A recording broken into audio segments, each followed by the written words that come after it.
You know, when you're celebrating Advent, traditionally, you're not supposed to say Merry Christmas until the actual day. But to me, that feels like a rule made by church people that was made to be broken. So, Merry Christmas to you. Yeah, it is starting to sound like that around here and look like that kind of everywhere you look, and that's certainly a good thing. So, Merry Christmas to you. If you got a Bible, would you grab it and meet me in Psalm 21 this morning? Psalm 21 is where we're going to be. We are in the middle of an Advent series where we've called it Joy in the Dark. We're looking at how to find joy in the dark. And if you were here last week, I told you Advent literally means arrival. But the Advent season is not traditionally about celebrating the actual arrival. It's about looking at the arrival and the preparation for the arrival to show us how we wait as we wait for Jesus' second arrival. And that's a good thing for us to come back to from time to time. We don't do Advent series every Advent season. Sometimes we do focus specifically on the arrival together. But it's good for us to talk about how to wait and to get good at waiting, because we are not people, who are typically good at waiting for anything. Is that right? I've got a friend who says on a regular basis, if you ever feel like you're good at waiting, just remember you're also a person who burns their mouth on Hot Pockets.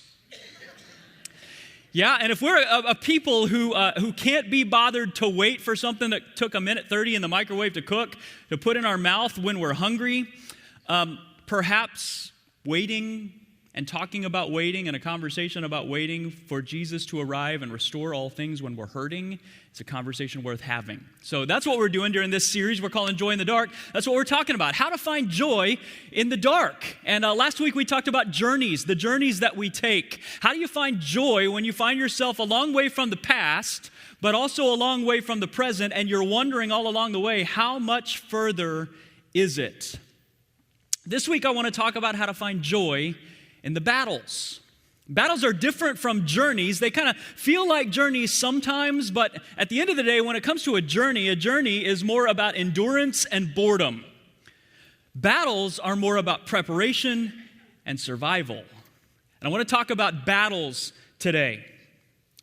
The thing about battles is this: all of us find ourselves fighting them. And they tend to happen in lots of different forms, lots of different shapes, lots of different sizes, from skirmishes to shock and awe.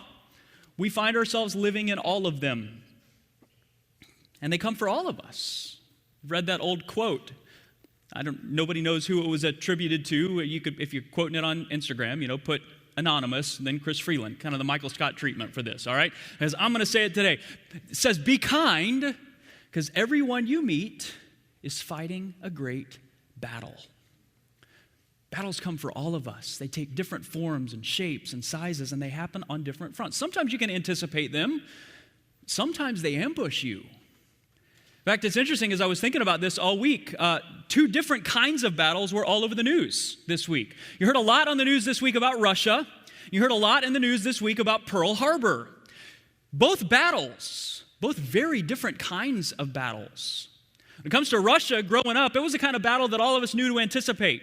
I kind of grew up in this idea that we were at war with Russia, and all of us knew that there was something that was simmering under the surface, and nobody knew exactly what would happen that would be the spark that would set it off, but all of us expected it to happen someday. Pearl Harbor was a totally different kind of battle. It was the ambush, sneak attack kind of battle, where there was an army that was fighting a battle over here against an enemy, and then a totally different enemy, a totally different front, ambushed them, sneak attack over here. Sometimes you don't go looking for the battle. Sometimes the battle comes looking for you. You didn't cause it. You didn't choose it. But it turns out you couldn't avoid it. And there you are in the middle of a battle. Now, I bet you've got experience maybe with both kinds of battle, maybe even presently today. The kind of battles that simmer under the surface, maybe with a spouse or a family member or a roommate or a neighbor. And you don't know what it's going to be that ultimately sets it off, but you know that there's something simmering under the surface, and it feels like everybody's got their finger hovering over the big red button. Or perhaps it was an ambush that caught you off guard. Family member made an announcement that nobody was expecting. Maybe a phone call in the middle of the night, or a diagnosis from a doctor. You saw Tom's story just a second ago. I promise you, he didn't have battle with cancer circled on his calendar last year. The battle just shows up for you.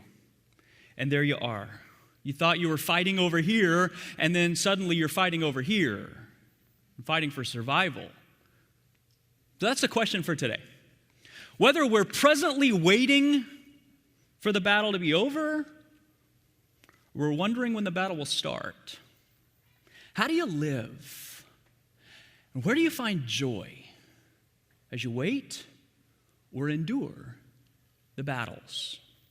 When it comes to something like that, sometimes it's better to look at an example than it is to listen to advice. So here's what we've got in Psalm 21.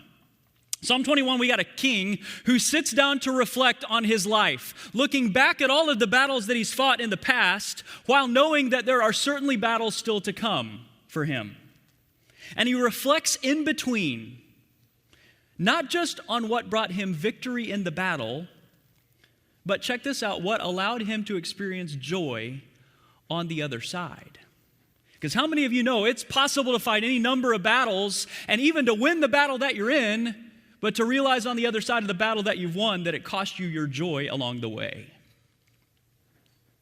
David looks back at all of the battles behind him and he tells us his recipe for living through a battle, enduring a battle, and emerging on the other side of a battle with his joy still intact. And it all comes down to how he prepared for the battle, before the battle, and during the battle. Long before the moment, it turns out, David had declared war on the battles that were bigger than him. And that's what we see in Psalm 21. Look down at Psalm 21, beginning in verse 1, if you're there. Psalm 21, beginning in verse 1, David writes this. He says, "The king rejoices in your strength, Lord. How great is his joy in the victories you give." Okay, so let me just point out something here that you should never do, but David gets to do because he's the king.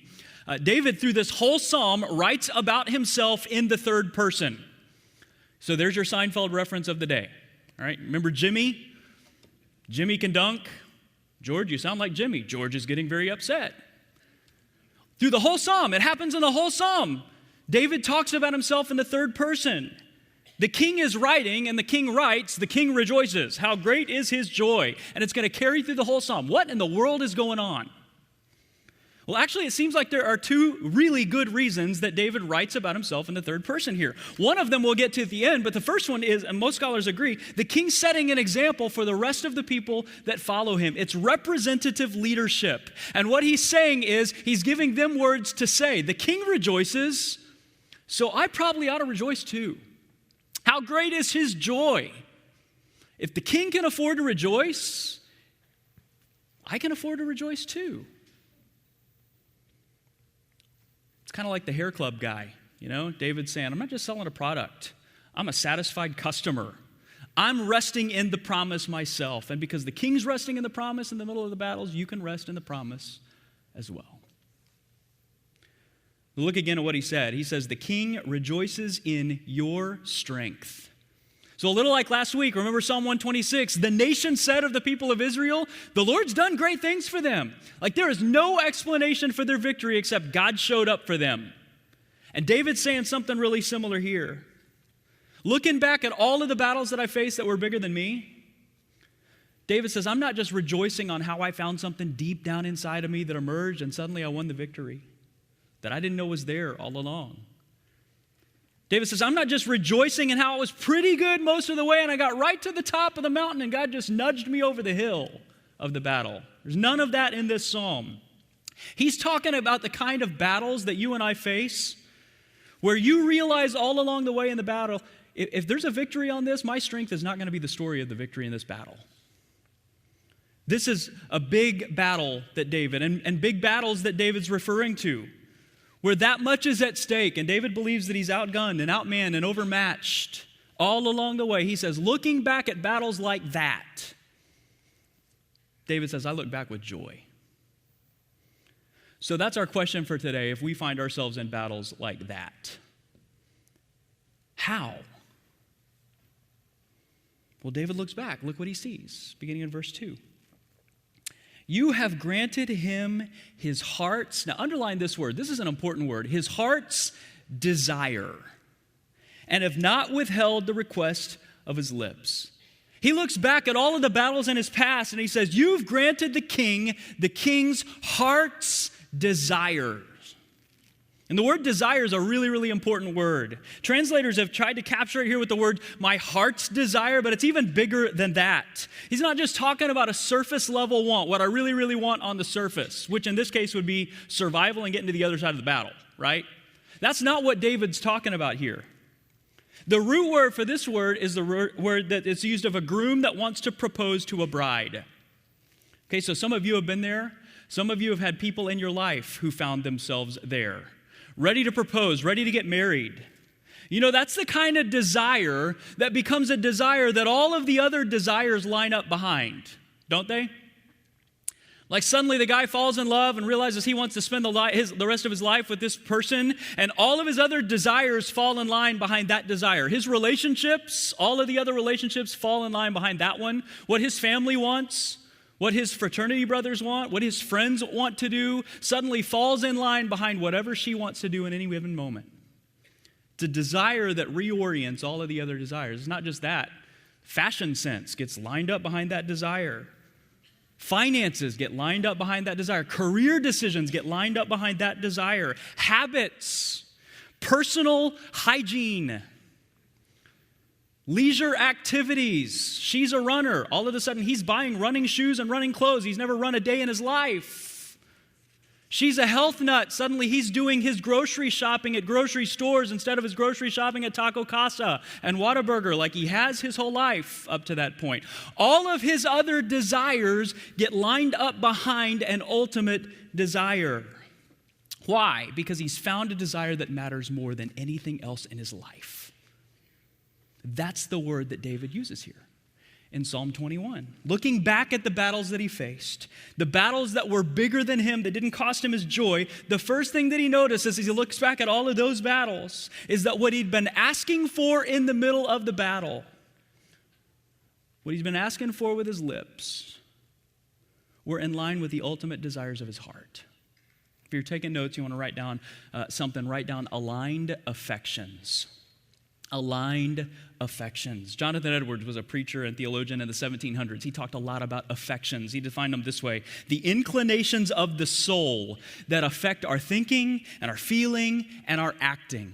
That's the idea that David's going for here. Okay, so think about the battle that you're anticipating today, or perhaps the one you found yourself ambushed by. There's a way to go into that battle, whatever the battle is that you're facing, where your focus and your attention and your alignment is on all number of things. It's a battle with your spouse or a fight with your roommate or a neighbor. To get aligned around being vindicated, proving yourself right, or venting your anger, or stroking your ego. There's a battle that for your health that ambushes you along the way. There's a way to align all of your other desires behind a desire to just look better or to feel better or to get better. Nothing wrong with any of those desires. But in preparation for the battle and waiting through the battle, waiting for the battle to be over, David says, I found joy on the other side. One of the reasons is that all of those surface level goals lined up behind my heart's deepest affections. Yes, I want to be right. I want to be vindicated in this present battle with my spouse or with my neighbor or with my family member, with my roommate, but not at the expense of their dignity and not at the expense of the relationship. I can win an argument and lose a relationship. It's not what I want. I can find myself cancer-free and be no closer to God's best for me than I was on the other side of the diagnosis. That's not what I want. Like maybe you've got a better gift for me, God, than immediate healing from this thing. Maybe there's a better victory for me than the nearest victory that I see. My heart's desire. I want all my affections lined up behind it. Behind your strength and your power and your best for my life, whatever that looks like. Looking back at the battles, that's what the king realizes was true of him all along the way. Remember, third person, he recommends to us as well. When I found myself on the other side of the battle with the joy still intact, it's been because I've aligned my heart's desires and affections with my mouth's request. Never settle for temporary wins over ultimate victories. That's what David's saying, aligned affections. But keep reading. What if I don't find myself there? What if I want to want those things, but I don't want those things at all? What do I do then? That's what David shows us. And it turns out the two other commitments that he makes help us find joy in the middle of a battle, but they also help us align our affections along the way. Look what he says, verse 3. It says, you came to greet him with rich blessings and placed a crown of pure gold on his head. He asked you for life, ultimate desire, and you gave it to him. Length of days forever and ever. Through the victories you gave, his glory is great.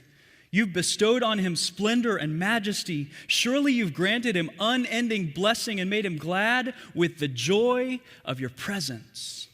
Okay, so if you're taking notes, write down anchored identity.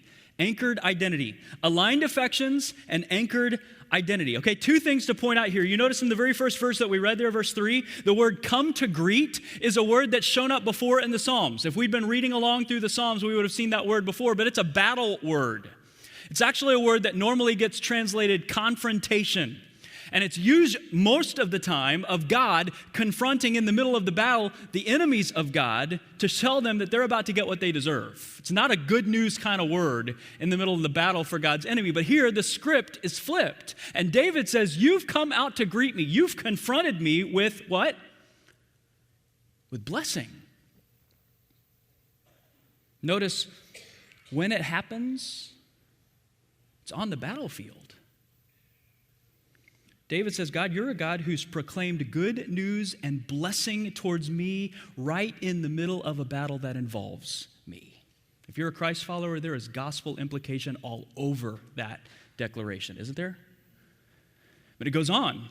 The second thing he talks about a crown of pure gold that was placed on his head. And scholars will tell you the word for crown there is not a word for the crown that a king would get at his coronation that talks about his power and his position. That's not the idea here. This is the victor's crown.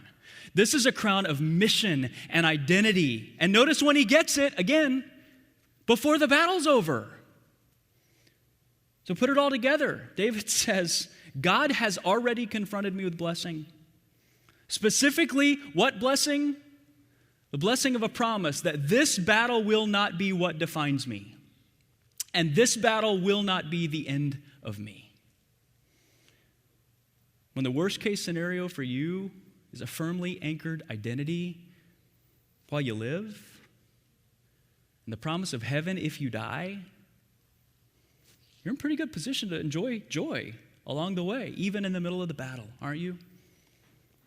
And when you realize that your identity is secure and your hope is secure, you know what it does? It changes your affections, doesn't it? Did some of you watch Annie live on NBC last week? Any of you? Right? Anybody that has not seen Annie? Okay, I was shocked this week in a sermon planning meeting with several different people to talk through this message, how many of them had not seen the movie or the musical Annie along the way. Okay, so if you haven't seen it, you got to see it. Here's the story of Annie. The story of Annie is of this young girl named Annie who's an orphan. She lives in an orphanage where she serves under the evil slave ruler, Miss Hannigan, who constantly treats them like slaves, just makes them sweep the floors and mop and clean up all along the way. That's the life that they live until finally Annie is invited to live under the home of a rich man named Daddy Warbucks. And he brings her into his home to live like family. But she doesn't have categories for what it looks like to be a part of a family. And so she walks into this big giant house and immediately goes to work, sweeping the floors, cleaning out things, just going to work like a slave. And then throughout the movie, she's got to be constantly reminded of who she is now. In the meantime, Daddy Warbucks he doesn't have categories for what it's like to have a daughter. He's constantly reminded of his identity. And as you watch them look at the identity that they've now assumed and they become more and more anchored in the identity, you see what happens to their affections? Their affections start to come together as well. To the point that at the end of the story, when Annie's in the battle for her life, although her whole story has been a story of abandonment, she is totally confident that Daddy Warbucks is coming for her. Because her identity is anchored and her affections have turned towards him. You guys have to go watch that movie, okay? I don't know if the live version was any good at all, but the movie itself is great. That's the idea here, David, living in the middle of a battle as well. And it's what he's inviting you into, especially on this side of the cross. If you've allowed God's declaration of blessing to apply to you through the person of Jesus and the work of Jesus, you're not a slave anymore. You're not an orphan anymore. You're not abandoned. You're not God's enemy anymore. Your story will never, ever end in defeat or death or sorrow or sickness, even if it passes through those things. Isn't that what we sing? The Lord has promised good to me, his word my hope secures. He will my shield and portion be as long as life endures. That's what David says, forever and ever and ever. An anchored identity prepares us to find joy after the battle and in the land between. Look at the last thing, verse 7. He says, for the king trusts in the Lord. Through the unfailing love of the Most High, he will not be shaken. Do you see the declaration of dependence there and determination all along the way, even as he anticipates future battles? And you see that all throughout the psalm. You know, David was a fierce warrior. You never see that show up in this psalm. History tells us David was a brilliant military strategist and a great military mind. You don't even get a whiff of that throughout this psalm. There's no, look what we did together, God. Not even a hint of God is my wingman in this psalm. David's confidence not in any of that. He says the king trusts in the Lord. There's no, the king trusts in the king.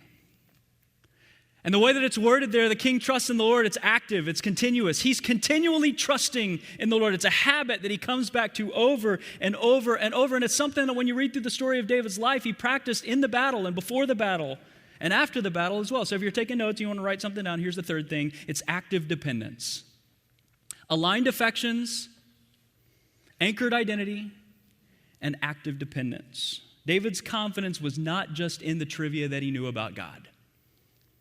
His confidence was in the trust that he'd placed in God.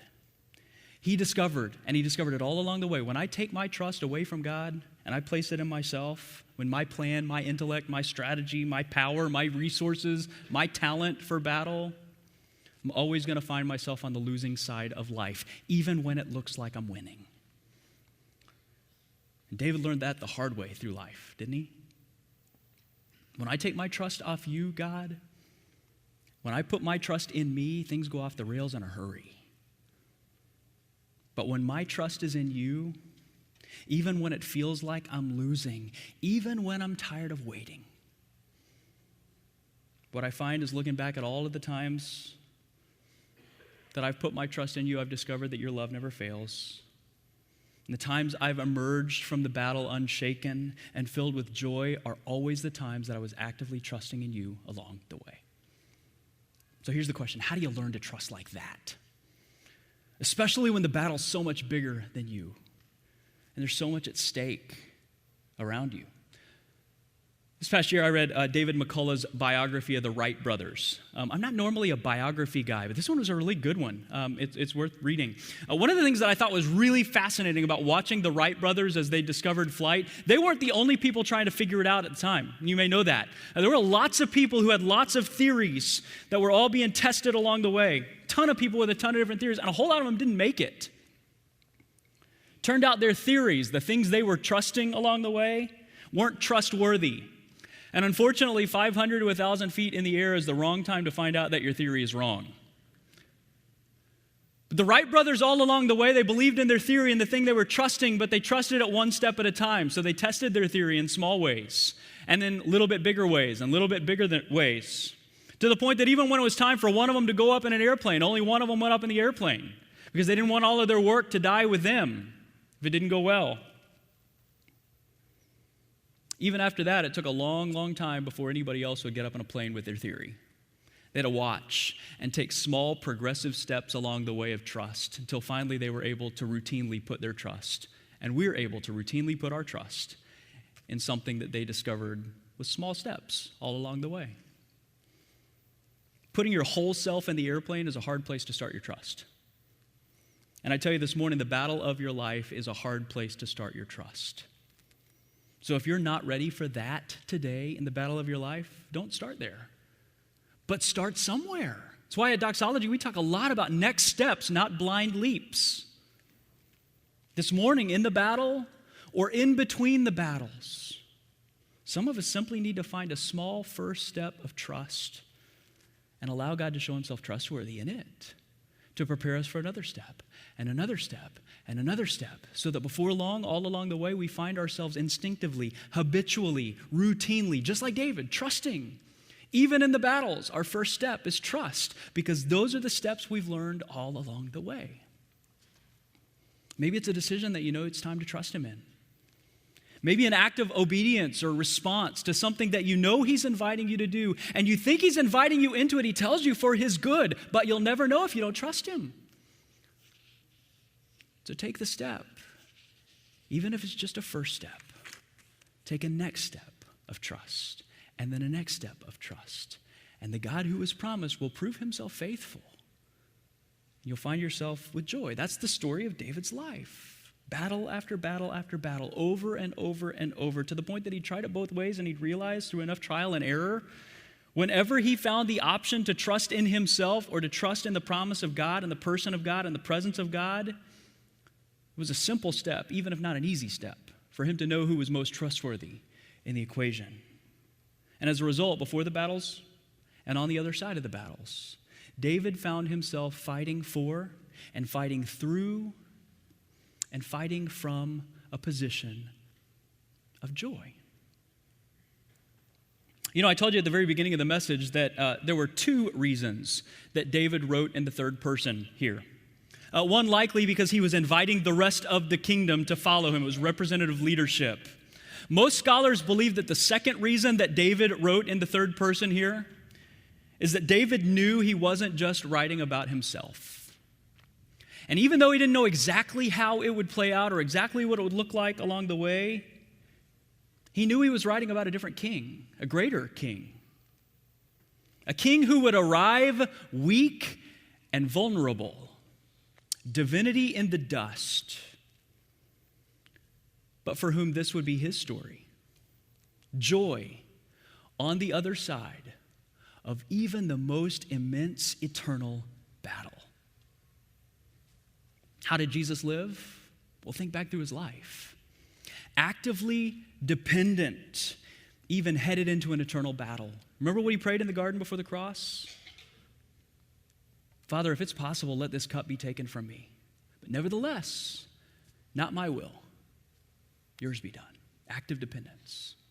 Firmly anchored identity. John chapter 17, as he's praying right before he goes to the cross, he says, Father, now glorify me. I've accomplished the work that you gave me to do, and now, Father, glorify me in your presence with the glory that I had with you before the world began.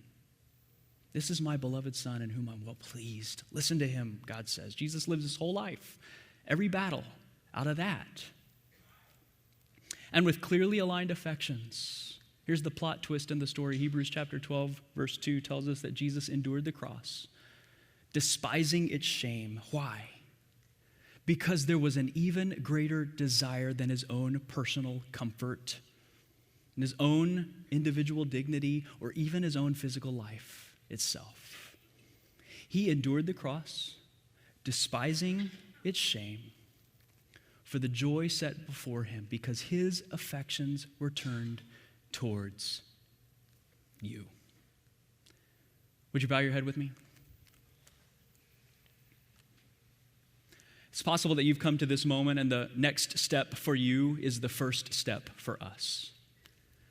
And it's to realize that God saw you living in a fallen world as a product of the fallen world and doing fallen things. And yet, rather than just abandoning you or confronting you with what you deserved, he sent a rescuer for us to come towards us with blessing, to announce blessing on us, to provide a way for us, to endure a cross in our place and to offer us life. And he simply invites us to trust him. And if you've never put your trust in Jesus for your eternal life, this is a moment for that for you. And it's as simple as right where you sit, telling him, Jesus, I don't know how all of this works. I don't know everything about this, but I believe that you came to this earth and died on a cross to pay for my sin and that you rose from the dead to promise me life. And this morning, I'm trusting in you. Father, for those for whom that's their story in this moment, and for those of us for whom that's our story and it has been for some time, Lord, would you let us live in this? And the battles that we fight today, whether it's battles that we're anticipating or battles that have ambushed us, Lord, would you allow us to be people who align all of our ambitions and all of our affections around who you are and what you've promised? Would you allow us to find those affections in anchoring our identity in who you've declared us and promised us to be? And in step after step, depending and trusting in who you are, what you've promised, and where you're leading. And would you let every single one of us take a next step today? We ask it in Jesus' name for his sake. Amen. Hey, thanks for watching. If something you heard resonated with you today, we would love to connect with you. Visit doxology.church/connect or leave a comment below. And if you enjoyed today's message and you want to see more, make sure you give this video a like and subscribe to our channel so you don't miss any new videos.